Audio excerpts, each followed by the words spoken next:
Another point is that do you realize that 3 C's, communication, consideration, and commitment, they're just as essential for marital health as vitamin C is for your physical health. Really? Right, yes. So are you committed to your partner unconditionally? Yes. Okay, this is what they all say in the beginning. Hopefully I will stay this way too. As long as she makes you fresh chapatis every second day. Breakfast as well. Right, wow. Anyway, so the thing is, what we suggest is that see where you stand in these areas on a scale of 1 to 10. Now, you're too new, you're brand new, so you are just entering the relationship.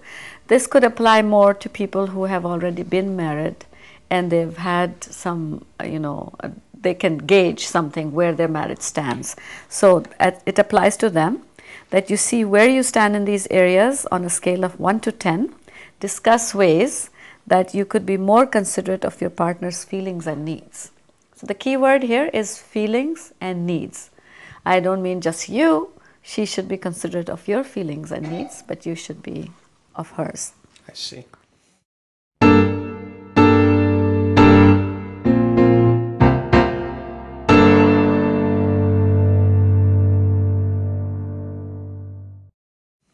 So another point is, have you fully grasped the concept of, this is very important, gender difference in a positive light? See, we all know that men and women are different. We all make fun, oh, she loves to shop, oh, she drives me crazy doing this, oh, he doesn't want to be criticized. But we should know in a positive way, in a healthy way, what are the differences between men and women, so that, we can understand each other better. How can we, know those differences? Well, I think that some we know right from the beginning, and others we would have to probe, but there is some literature available as well, and I think I have made a reference to one of the books later on in here, that men are from Mars and women from Venus. Excellent book written by 2 doctors. All right. And they showcase how men and women are wired differently, that their complete makeup is different. Like, women are expected to be mothers.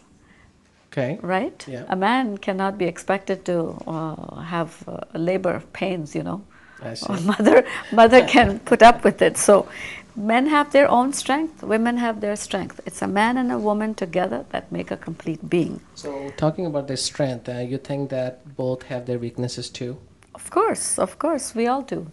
As individuals, as just human beings, and women have certain, I wouldn't call it really weakness, all individuals have weaknesses, but females have, I should say, different kind of strengths, and men have other kind of strengths. It doesn't mean that they don't have same kind of strengths. They could be strong in the same area too.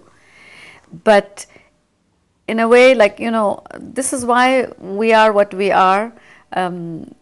If the tire is burst, generally the man is expected to change it. Definitely. And if the pants are ripped, generally the woman is expected to repair it, because they will do better job of those things. This is just on the lighter note. True.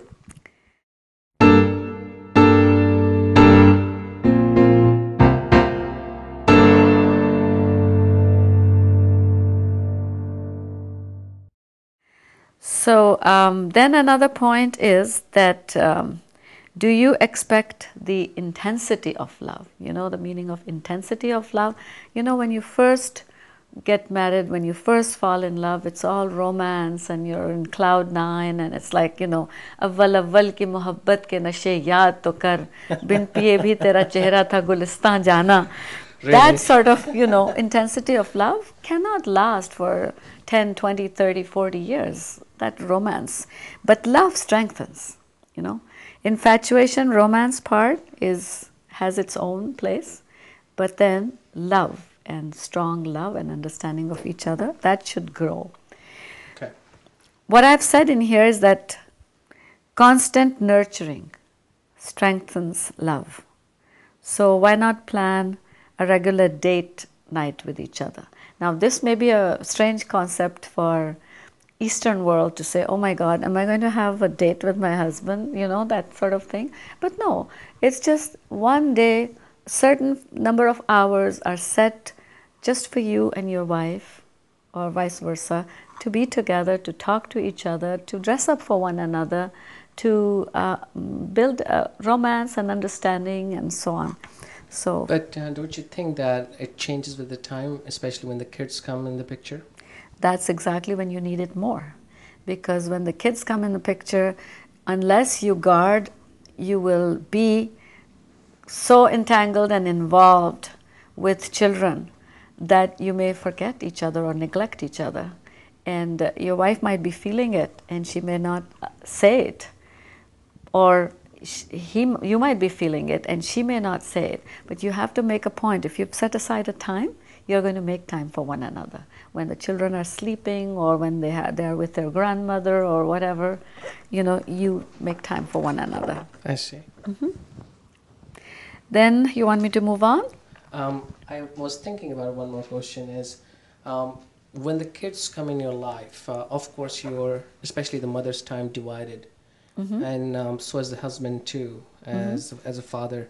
How could you maintain the same level of affection for your wife before the kids? Is that possible, or you should expect less time and less affection after kids? I think it's a debatable subject. Some people amongst the people that I interviewed said that it lessens, but mostly I think it strengthens because now you have common bond. You have offspring between the two of you. It should ideally strengthen the relationship. The fact that the kids are in the way, they shouldn't be looked upon as an interruption. Obviously, it's a blessing to have children, and I think all couples want to have children. But it's during their upbringing, the togetherness of you and your partner and being on the same page. I think it comes later on in my formula here. Okay, sure, move on, please. Okay.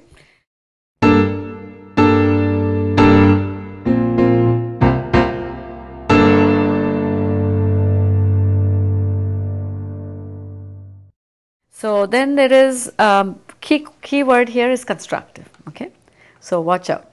Are you constructive in raising your concerns without offending your partner? That is very important because being critical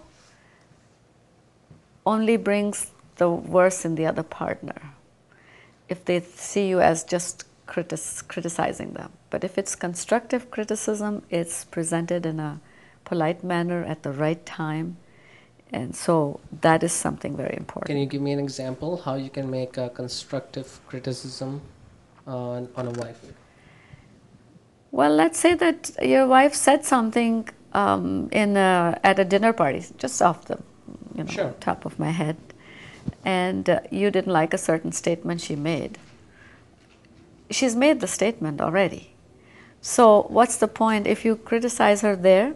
Darling, why did you say that? Or I don't think you should have said that. It's already done, right? Change the subject, do something, but at a later point when she's in good mood, you're talking to each other on your date night, then Really? you can say that, the other day I remember. But shouldn't you discuss on the way home? You could, Okay. why not? If the right time All is right. there, you should. In fact, it might even be better sometimes. Okay.